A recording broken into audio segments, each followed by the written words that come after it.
It's the max volume phone notifications for me. It's the never having had to buy a ringtone for me.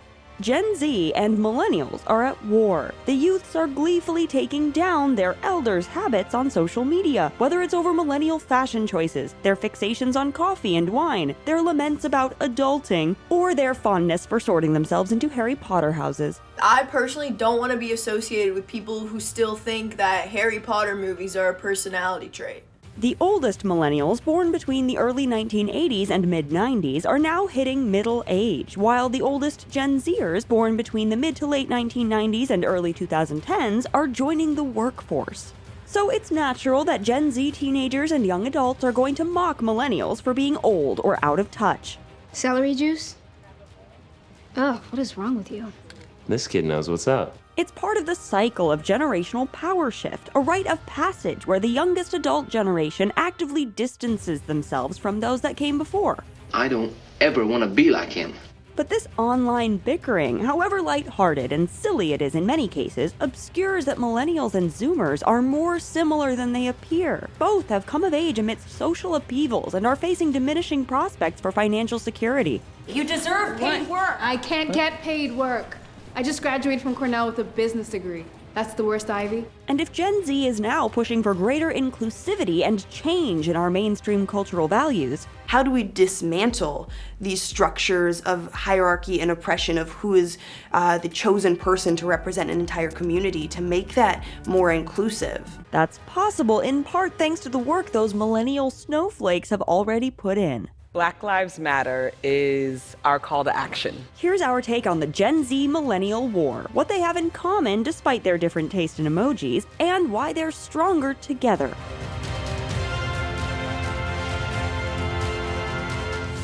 If you're new here, be sure to subscribe and click the bell to get notified about all our new videos. Both millennials and Gen Zers have found themselves portrayed as exaggerated cartoons by the media and our shared discourse. I think that I may be the voice of my generation. The annoying millennial trope, also typified as the lazy millennial, entitled millennial, or snowflake millennial, mocks how millennials grew up baselessly convinced they were special because of the participation trophy movement, have fragile egos, and are useless at adulting. What do they call them, millennials? Millennials. Good angle, people love to hate them. It's like a national obsession. Gen Z are less represented in film and TV so far, but we're seeing certain tropes emerging in the conversation. The puritanical activist Gen Z, the always online and TikTok trend-obsessed Gen Z, and the ignorant of history Gen Z. No, who did you think Helen Keller was? Helen Keller is the Nazi guy. No! Of course, these divides are approximate and somewhat artificial. A 25-year-old millennial probably has more in common with a 24-year-old Gen Zer than with a 40-year-old millennial, just as the oldest Gen Zers won't have much in common with the youngest, who are only 6 to 11 years old, depending on where you draw the line. So what are these two generations really fighting over? I'm ready to change my life. I will not do that. Next. I will also not be doing that. According to Gen Z, if you still part your hair on the side, you're old. Prove me wrong, but I don't think that there is a single person who looks better with a side part than they do a middle part. Gen Z has also declared that skinny jeans, a millennial staple, are out, championing straight-leg jeans and baggy trousers instead. 30 seconds? All right.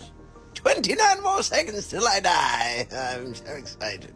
And using the face with tears of joy emoji is a dead giveaway that you're ancient. Millennials on Instagram be like, oh my god, so funny. Underlying these superficial style wars is a difference in ethos. The rise of hipsterdom in the millennial era was about distinguishing yourself as a unique individual through your elite tastes, however conformist the actual result could be. It's an avocado and almond milk sorbet. By contrast, Gen Z's style shows their focus on the collective and their identity as social activists. They consider the ethics of consumption, embracing thrifting or altering second-hand clothes. Hey guys, I'm here to show you what you should be looking for while thrifting. And their baggy clothing supports a more fluid expression of gender identity, which is important to many Gen Zers. I like the way I dressed you, but I'm worried I with your gender expression. In other ways, though, Gen Z's style builds on existing and past millennial fashions. Both hipster fashion and the rise of millennial pink in the 2010s shifted toward a more androgynous look, which Gen Z has taken further. They've even revived the infamous Y2K style. Mini skirts. Skirts should be the size of a belt. Life short. Take risks. Pink. And despite their thrifting trend, as the most photographed generation in an era of influencer-endorsed fast fashion, Gen Zers risk going beyond the image-obsessed millennials by facing pressure to not even re-wear outfits they've posted pictures of themselves in. A big source of difference between Gen Z and millennials is who their parents are. Millennials' parents were baby boomers who wanted life to be easier for their kids than it was for them. Yep, almost, honey. I only found a couple little grammar things. You did such a good job, honey. Helicopter parenting emerged during the relatively booming economy of the 1990s, when middle-class parents had enough disposable income to spend on paving the way for their children's success. This also coincided with a time when the public perception of child endangerment increased, sparking paranoia that led to sheltering children, while the popular self-esteem movement told kids their worth wasn't tied to any particular achievement. The result? Supposedly entitled millennials who felt that everything should be handed to them. Wait, I got passed over for a promotion again? What do I have to do? I've been here 8 weeks. By contrast, Gen Z's parents were largely Gen Xers, who research shows wanted their kids not to end up like millennials. Unlike the hovering helicopter parents of the boomer generation, Gen X parents have been described as stealth fighter parents, who will intervene to advocate for their kids, but only in certain situations. Gen X, will say, this is your battle to fight. They'll still coach their kids, as I would hope all parents would. According to author and researcher Corey C. Miller, Gen X is raising Gen Z to look like them, autonomous, cynical, with looser reins. And who's wearing a woman's sweater? And he's drunk. Definitely. So how do we feel about that? Well, he didn't drive drunk and he's home before curfew, so. Good. Gen X experienced high divorce rates among their parents, giving rise to a generation of latchkey kids who were forced to be more independent and self-sufficient. Gen X also learned the value of higher education when they witnessed a decline in blue-collar jobs, and thanks to their influence, Gen Z is on track to being the most well-educated generation yet. While middle-class millennials were also fed the narrative that education is everything and were shepherded along the path of academic excellence by their helicopter parents, many then found their ambitious career aspirations stalled due to the state of the world they entered as young adults. It's really amazing that all three of you have accomplished so little in the 4 years since college. I am a millennial. Generation Y. Born between the birth of AIDS and 9/11, give or take. For millennials, 9/11 was a formative event that made the world's future feel uncertain. And when they were starting to enter the workforce, they were hit hard by the 2008 financial crisis. The economy stinks, bees are dying, movies are pretty much all sequels now. The effects of the Great Recession created a domino effect that contributed to bad financial health for the entire generation. But these very real challenges added to the narrative of millennials as financially irresponsible and the perception that they're just a mess. I eat out a lot. Oh, Radio Shack ain't even a store no more. Rite Aid. You buying groceries at Rite Aid? I buy panties there too. Surprisingly, the 2008 financial crisis may have had an indirectly positive effect on Gen Z, who were able to see the struggles their parents were going through while not yet working themselves. As a result, Gen Z has shown more fiscal pragmatism, placing a high value on saving money, avoiding debt, and jump-starting a successful career. So we're both running the business right now. We both have day jobs. I'm in school. I'm going to be a freshman in high school. Still, the trends are only getting worse when it comes to student debt and how unattainable homeownership is for most without inherited wealth. Gen Z is coming of age during the COVID-19 pandemic, which is predicted to particularly impact both Gen Z's and millennials' financial stability. 61% see their financial situations worsening in the next year. Almost 30% of Gen Zs and nearly a quarter of millennials under 30 said they had either lost their jobs or been placed on temporary unpaid leave. Gen Z has also experienced a strong negative impact on their mental health due to being students or searching for jobs amidst the intense loneliness caused by the pandemic. We can see a streak of panic and discontent in how their favored TikTok aesthetic trends, from the rural country life of cottagecore to gothic library scenes of dark academia, promote an escape from the reality we're living in. The world is not in your books and maps. It's out there. Millennials came of age during the rise of the World Wide Web. This meant they came to be seen by both baby boomers and Gen X as narcissistic and obsessed with their social media presence. Guys, we're so disconnected now. I thought this would just be a nice opportunity for us to have fun together and, prove to everyone via Instagram that we can still have fun as a group. But they're still digital immigrants, whereas the digital natives of Gen Z have never known a time before the internet penetrated our daily existence. The digital divide is probably most evident in the two generations' preferred social media platforms. Millennials are known for their carefully curated Facebook and Instagram feeds. Another day, another avocado toast. Prayer hands emoji. While Gen Zers are more likely than their elders to use TikTok and Snapchat, which offer a greater sense of intimacy, immediacy, and online authenticity. I guess I'm starting a series about things that my therapist says in our sessions. Incidentally, valuing authenticity also harks back to their parents, whose archetype of the Gen X slacker tried to stand for realness in a world that was ever more shamelessly commercial. It's not my work, Michael. That's not what I did. I guess it was probably a little slow, and they cut it up a little. Cut it up! They cut up everything that meant anything to me. But while authenticity may allow for a deeper connection on the internet, being online 24/7 has had serious consequences for their mental health.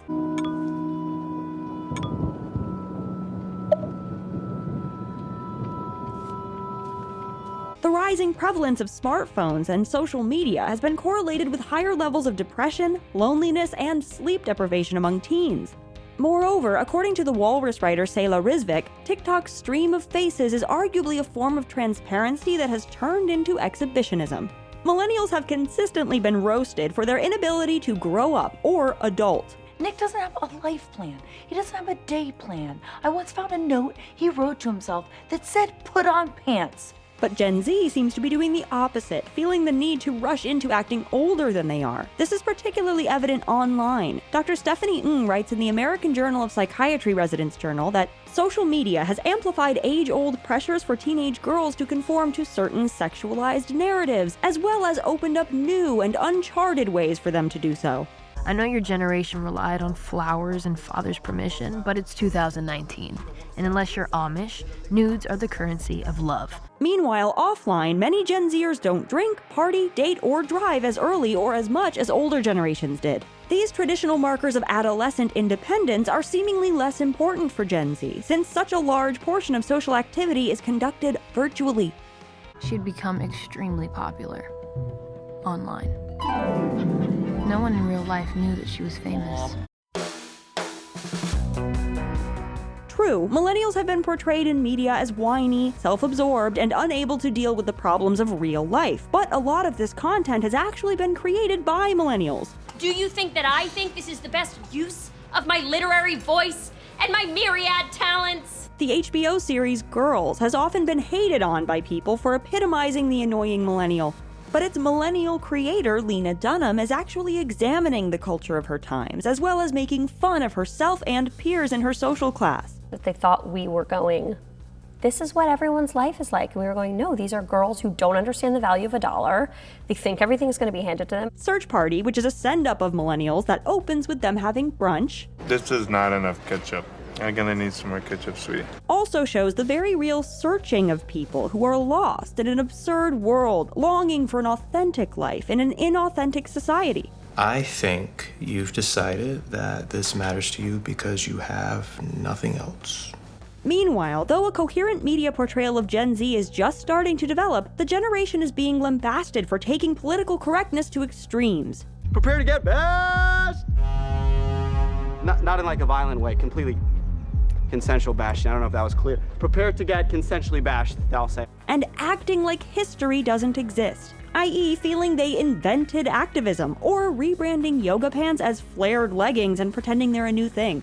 My 15-year-old sister just sent me this Snapchat that she's so excited. I got these new pair of pants. She's like never seen anything like it before. These are just yoga pants. But these criticisms are really getting at timeless features of youth. Young people through the ages have been idealistic and uncompromising. and they don't have a very in-depth or nuanced knowledge of the past since they weren't alive for most of it. While it's easy to make fun of TikTok dances or the trend of eating Tide Pods, these depictions, like negative millennial caricatures, often hold factors against Gen Z that are out of their control. And I know it all may seem sad, but guess what? I didn't build this system. Nor did I f*** it up. Society in general today is reading or watching less media from the past and living more of their lives online. Oh, it's my pleasure. Make sure you tell your friends to follow me and make me more powerful. Many of the supposed Gen Z millennial divides boil down to a narcissism of small differences when the two are arguably more alike than different. Numerous millennials admire Gen Z for their uncompromising stance on issues like social justice, racism, and sexism. In an interview with Dazed Digital, India, 28, said, "I'm hopeful that Gen Z is radicalizing faster than we did. For them, it's always been cool to care about the environment and human rights. No room for heteronormativity in here." And whether they act like they invented it or not, Gen Z has been able to leverage their mastery of technology and social media to revolutionize activism. For more than 30 years, the science has been crystal clear. How dare you continue to look away? They're sustaining the push for climate change, social justice, and gun control, shifting mainstream cultural values and representing a much more diverse coalition of activists than we've seen before. We see it all, and we will not stop until the world sees it too. Part of Gen Z's success in tackling these issues is because they've been able to build on millennials' own ways of breaking down social stigmas and stereotypes, particularly around body positivity, sexuality, diversity, and mental health. I don't mind saying it. I'm fat. It's just true, you know. I'm not afraid of it. It's just a descriptor, so. That is so powerful. I love that. Just a cursory look back at media of the 2000s reminds us that the cultural norms young millennials had to push back against were starting from a far more sexist, racist, and regressive place. Yeah, I heard she got breast reduction surgery. What? Making your tits smaller? That's like slapping God across the face for giving you a gorgeous gift. In this climate, millennials were judged harshly for being politically correct snowflakes, but thanks to them paving the way for being so sensitive and annoying, Gen Z Puritans feel emboldened to run with this mindset. And it just goes to show how insidious and systemic body terrorism truly is in this country.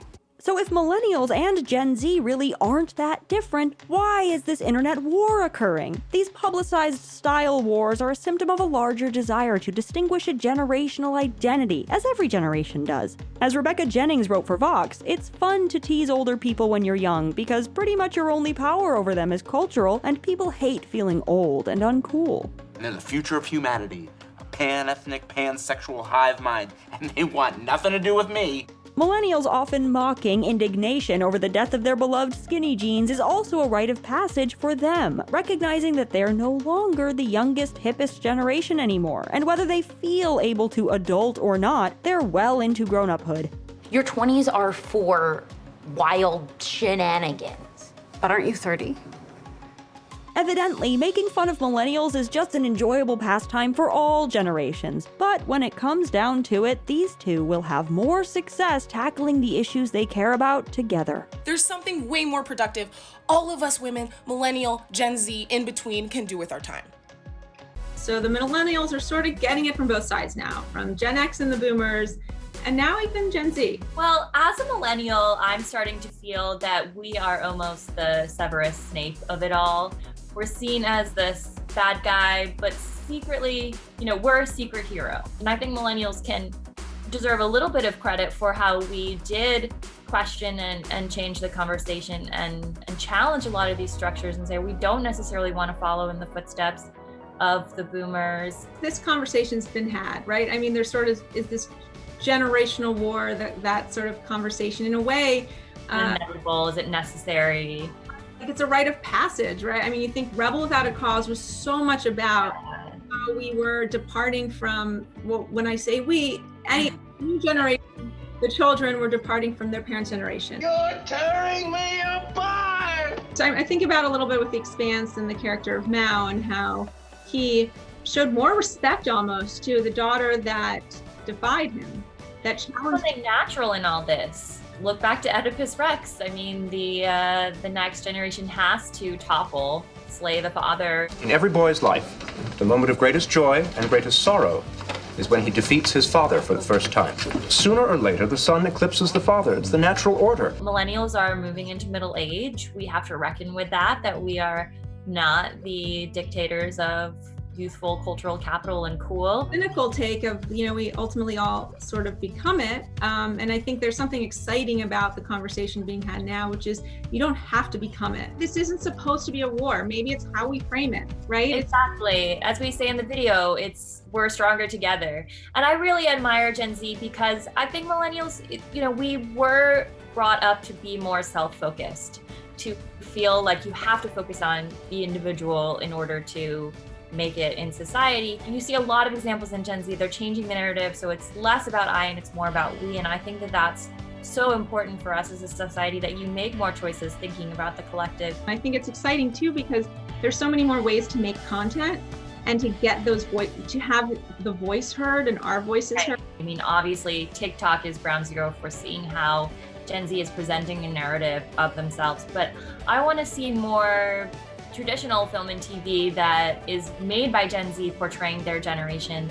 But I think an important thing to talk about with the millennial conversation is that a lot of these stereotypes of millennials as self-absorbed and lost, these come from portrayals of millennials by millennials that are trying to explore our culture and reflect on ourselves. Shows like Broad City and Insecure are really good examples of dramatizing this question of taking longer to figure out who you are and to become an adult, the cliche of adulting that millennials get made fun of for. But there is something actually deep in that. We're going to do a video coming up on this. There's this idea that you don't just automatically slot into an adult track without thinking about it. You actually figure out who you are and what you want out of life and what gives you meaning, and maybe that's not the same as it is for everyone else, and that's a valid thing that people can do. Search Party is an amazing example of this, where it has these cartoonish send-ups of all the millennial stereotypes. Working feels bad, and I don't ever want to work one more day in my entire life.